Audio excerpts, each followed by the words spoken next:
그래서 우리 경제가 성장하려면요, 노동이 증가해야 된다고 말씀드렸습니다. 근데 노동 증가, 외국인이 수입하지 않으면 힘들고요.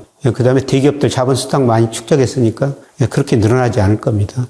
그래서 우리가 생산성을 증가시킬 수밖에 없다.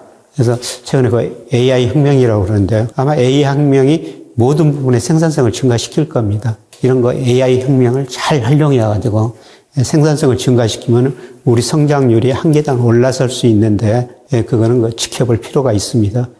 그리고 우리 젊은이들이 예를 들어서 애플, 엔비디아 이런 회사를 하나 만들었으면 좋겠어요. 얼마 전까지 그 시가총액이 3조 달러였습니다. 우리 GDP가 1조 7천억 달러 정도 돼요. 그 한 회사가 우리 GDP보다 높다는 겁니다. 우리 젊은이들의 그런 회사를 하나 만들어내면 어떻습니까? 좋은 일자리도 많이 늘어나고 우리 GDP도 계단을 올라설 수가 있다는 겁니다. 그래서 우리 젊은이들의 제가 기대를 좀 많이 하고 있습니다. 그 다음에 우리 기업 부채가요, 다른 나라와 비교하면 세계에서 가장 GDP 수준은 높은 수준이고요. 가계부채도 가장 높은 수준입니다. 그런데 다행스럽게 정부 부채는 낮거든요. 총 부채는 거의 비슷한데요. 그러면 어땠습니까? 우리 정부가 돈을 쓸 수밖에 없다는 겁니다. 그래서 정부가 돈을 쓰면서 경제를 활성화시킬 수밖에 없다는 겁니다. 그래서 정부의 역할이 지금 굉장히 중요한 시기가 아닌가 이렇게 생각이 됩니다. 근데 어떻든 우리가 잠재 성장률이 계속 하락하다 보니까요, 우리 GDP가 세계에서 차지하는 비중이 이때까지는 세계 경제보다 우리가 평균으로 높은 성장을 했으니까 우리 GDP가 세계에서 차지하는 비중이 2.0%까지 올라왔어요. 그런데 글로벌 금융위기를 겪으면서 우리 GDP 성장률이 어떻습니까? 세계 평균보다 계속 낮죠. 그러니까 우리 GDP가 세계에서 차지하는 비중이 작년에 1.7%로 떨어진 거예요. 그런데 IMF가 전망해 놓은 것 보니까요, 올해 내년도 세계 평균보다 우리가 성장률이 낮을 거라는 겁니다. 우리가 세계 경제에 차지하는 역할은 계속 축소될 거라는 겁니다. 물론 우리가 절대적으로 잘 사는 나라는 맞아요. 제가 58년 개띠인데요. 제가 태어났을 때 1인당 60달러였습니다. 국민소득이. 초등학교 졸업할 때, 중학교 갈 무렵에 300달러였는데 얼마나 가난했습니까? 제가 부끄러운 인생 이야기 여러분한테 가끔 했습니다만, 초등학교 졸업하고 중학교 못 갔어요. 등록금이 없어가지고 나무하러 다녔죠. 그래서 공부하고 싶었는데 교회에서 책상도 없는 마룻바에서 공부시켜가지고 중고등학교 검정고시였습니다만, 그런 이야기를 제가 KBS 아침마다 강연 100도시 라디오에서 이야기했으면 그만큼 가난했다는 거죠. 근데 여러분은 지금 3만 달러 시대에 살고 있습니다. 지금 중고등학생들 등록금 내라고 그럽니까? 교복도 무상으로 주지 않습니까? 정말 잘 사는 나라 맞았는데요. 우리가 이제 4만 달러, 5만 달러 가야지 진정한 선진국에 들어서지 않습니까? 근데 우리 잠재성장 하락하는 거 보니까 시간이 좀 많이 걸릴 거라는 겁니다. 그 다음에 금리예요. 최근에 금리가 정점을 치고 떨어지고 있습니다. 2020년 10월을 정점으로 하락하고 있다는 거죠. 그래서 앞으로 금리가 더 떨어질 수밖에 없는데, 앞서 경제성장을 말씀드렸습니다만, 경제성장률, 잠재성장을 앞으로 1%대 진입한다는 거죠. 경제성장이 낮은데 금리가 오를 수가 없습니다. 그리고 물가상승률도 점차 안정되고 있습니다. 그리고 우리 경제가 전체적으로 저축이 투자보다 많습니다. 저축이라는 건 돈의 공급이고요. 투자는 건 돈의 수요예요. 저축이 공급보다 많으니까 돈이 남아도는 경제죠. 물론 이것도 차별화예요. 근데 작년 말 현재 우리 기업들이 가지고 있는 현금성 자산이 무려 916조 원이나 됩니다. 대기업들 돈 많다는 거죠. 자금이 남아도니까 금리가 떨어질 수밖에 없고요.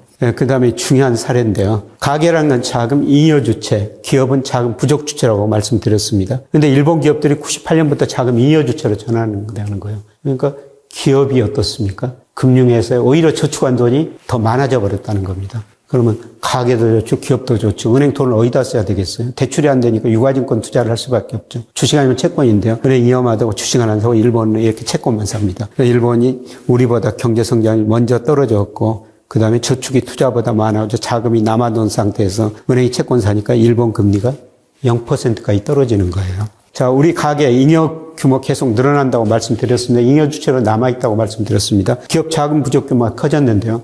근데 기업들이 916조, 미래가 불확실하도 현금성 자산을 가지고 있다는 거죠. 그러면 어떻습니까? 특히 대기업들이 은행에서 돈을 덜 빌렸을 거라는 거죠. 가계도 부채가 많으니까 가계처럼 은행에서 돈을 빌렸을 수가 없는 거예요. 그러면 대출이 상대적으로 축소되니까 우리나라 은행도 일본 은행처럼 지금 채권 사고 있습니다만 더 많은 채권을 살 수밖에 없다는 겁니다.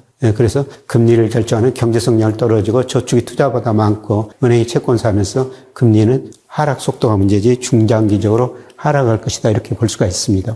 그래서 최근에 보면은 국고채 10년 시장금리인데요. 최근에 올랐지만 어떻습니까? 이게 장기적인 추세선을 그린 거예요. 장기적으로 떨어지죠. 예, 특히 최근에 10년 국고세율이 기준금리보다 더 밑에 있는데요. 이거 시장은 기준금리 인하라고 계속 압박을 넣는 거예요. 시간의 문제지 기준금리 인하하고 또 시장금리는 한 단계 더 떨어질 거라는 겁니다. 그래서 금리는 이미 정점을 치고 하락 추세에 접어들었다. 4월에 반등하고 있는데 하락 과정에서 반등이다. 이렇게 보시면 될 것 같습니다. 그래서 이런 시기에는 우리가 어떻게 살아야 되느냐. 근로소득 얻는 게 정말 중요하다는 겁니다. 예, 제 이야기예요. 제가 2023년 3월에 하던 회사 팔아가지고 투자한 자금이 좀 들어왔는데요. 어떤 생명보험에서 직시연금을 하나 가입했어요. 2억 원을 가입했는데요. 매월 얼마 주지 않습니까? 2013년 3월에 갔는데 4월에 51만 원을 받았어요. 10년 돼가지고 작년 3월에 해약이 됐습니다만 51만 원, 28만 원으로 줄어든 겁니다.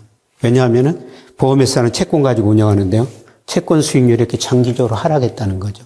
그럼 이게 올라간 적이 없어요. 앞으로도 계속 떨어질 겁니다. 근데 무슨 말이에요? 제가 어떤 일을 해가지고 한 달에 30만 원 벌면은 이런 식으로 따지면 금융자산 2억 가지고 있는 거랑 똑같다는 겁니다. 그러니까 일을 해야 된다는 겁니다. 우리가 한 달에 주식에서 300만 원, 500만 원 벌기 쉽지 않아요. 근데 일하면서 300만 원, 500만 원 일하면서 그렇게 어렵진 않거든요. 300만 원 벌면은 무슨 의미입니까? 금융자산 20억 가지고 있는 거랑 똑같다.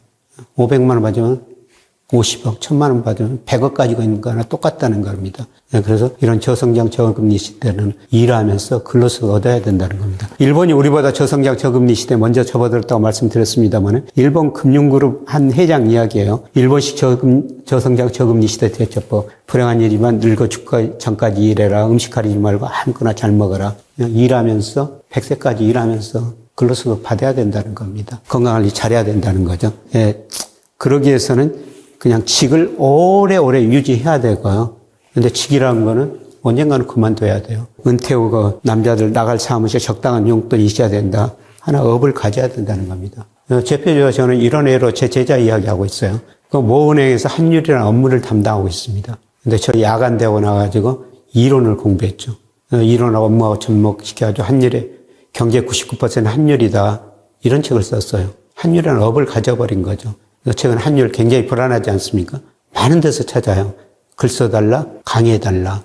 예, 그래서 여러분들이 이런 거 시대에는 직을 오래오래 유지하면서 업을 가지면서, 직을 유지하면서, 그 다음에 직을 유지하고 있는 공부해서 하나 업을, 가지시라는 겁니다. 자, 이제 주가 전망이에요. 제가 명목 GDP 가지고 적정 주가를 추정합니다. 어떤 때는 가대평가, 어떤 때는 가소평가되죠.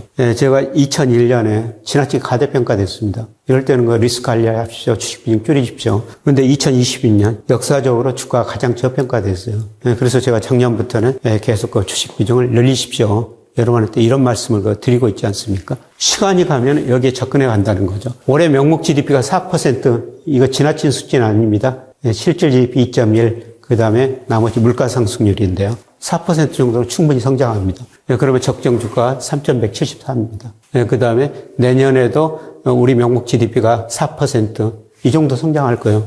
그러면 3,300이 넘습니다. 시간이 가면은 여기에 접근해 갈 거라는 거죠. 그래서 이런 시기에는 그냥 단기 변동은 생각하지 말고 주식 사가지고 그냥 오래오래 가지고 계시는 게 적정 주가 갈 때까지 또 적정 주가를 가대평가하게 되죠.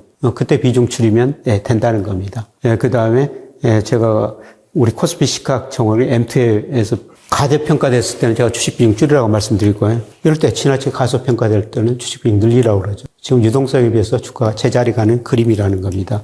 제가 일평균 수출 가지고 여러분한테 정말 많이 말씀드리고 있습니다만 2021년 4월에는 일평균 수출에 비해서 우리 코스피가 40%나 가대평가됐어요. 그래서 이 무렵에 3,300 넘었을 때 제가 2,200 이야기 했지 않습니까? 근데 주가가 떨어지면서 가소평가가 완전히 해소돼 버렸습니다. 이런 시기에 우리가 주식 비중을 이제 늘려야 된다는 겁니다. 그리고 최근에 원달러 환율이 1,400원 원 정도 갔습니다만 제가 보기에는 우리나라 경상수지 달러 우리 한미 금리차 지나치게 원화 가치가 저평가됐어요. 저는 주식시장에서 밸류업 해야 된다 이런 이야기가 나오지만은 원화 가치도 밸류업 돼야 된다. 그래서 앞으로 원화 가치도 오르고 중기적으로는, 물론 단기적으로는 제가 어떻게 예측할 수가 없습니다만 중기적으로는 모든 경제면서 저평가됐고 환율에 비해서도 환율도 저평가됐다는 거죠. 시간이 가면은 주가가 오를 수 있다. 이런 말씀을 드립니다. 근데 우리 가계자산 중에서 부동산 비중이 너무 높습니다. 76% 평균이 되는데요. 이거를 어떤 식으로든 좀 줄이고 금융자산을 늘려야 된다. 근데 최근에 보면은 금융자산 중에서 은행으로 돈이 많이 들어왔었어요. 은행 금리가 높았기 때문이죠. 한때 5% 넘지 않았습니까? 그래서 은행으로 돈이 갈 수밖에 없었죠. 그런데 최근에 은행의 그 금리가 3.5% 안팎으로 떨어졌고요. 제가 아까 금리 전망을 했습니다만 3.5% 높은 금리라는 겁니다. 앞으로 더 떨어질 거라는 겁니다. 그래서 저는 은행은 비중 줄이고 지금 앞서 말씀드렸습니다. 채권하고 주식이 저평가됐다. 은행은 비중 줄이고 주식하고 채권 비중을 계속 늘리는 게 좋을 것이다. 그리고 주식하고 이제 채권 조금 선택을 하셔야 되겠죠. 비중을 조절하듯이 그런데 안정적으로 자산을 운용하시겠다. 그러면은 좀 멀리 내고 채권 비중 많이 늘리시는 게 좋을 것 같고요. 그 다음에 저는 젊은 분들, 그 다음에 여유자금이 있다면은 좀 멀리 보고 아까 주가가 명목 GDP에서 저평가됐습니다. 내년 적정 주가가 3,300이 넘습니다. 정고점을 넘어설 수가 있다는 것입니다.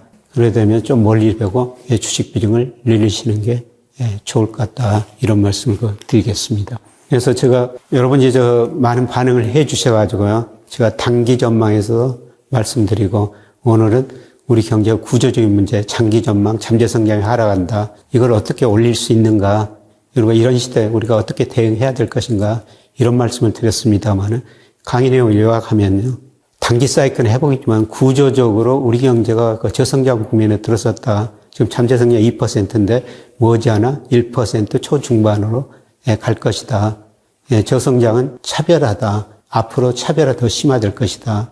우리가 투자하는데도 꼭 고려해야 되고요. 그리고 제가 제 이야기를 중심으로 말씀드렸습니다만은 이런 시대에는 근로소득이 정말 중요하다. 우리가 일해서 근로소득을 얻어야 된다는 겁니다. 그리고 저는 여러분한테 그 금융민주주의라는 단어를 계속 쓰고 있는데요. 로버트 실러 에일대 교수가 한 이야기입니다. 금융으로 국민 모두가 부자가 돼야 된다는 거죠. 그런데 제가 평가해 보니까 앞으로 금리도 떨어지고 채권 가격도 오를 수도 있고, 그 다음에 주가가 저평가 영역이 있다. 시간이 가면은 3천 넘는다는 겁니다. 금융으로 부를 늘릴 수 있는 좋은 기회라는 겁니다. 여러분이 다니는 직장에서 열심히 일해가지고 승진하고 연봉도 많이 받으시고요. 금융시장도 같이 꼭 공부하시는 게 좋을 것 같습니다. 제가 앞으로 데이터가 발표되면은 제 유튜브나 그다음에 제 스터디에서 여러분한테 계속 업데이트하면서 최근 상황, 그다음에 앞으로 전망 계속 말씀드리도록 하겠습니다. 경청해 주셔서 고맙습니다.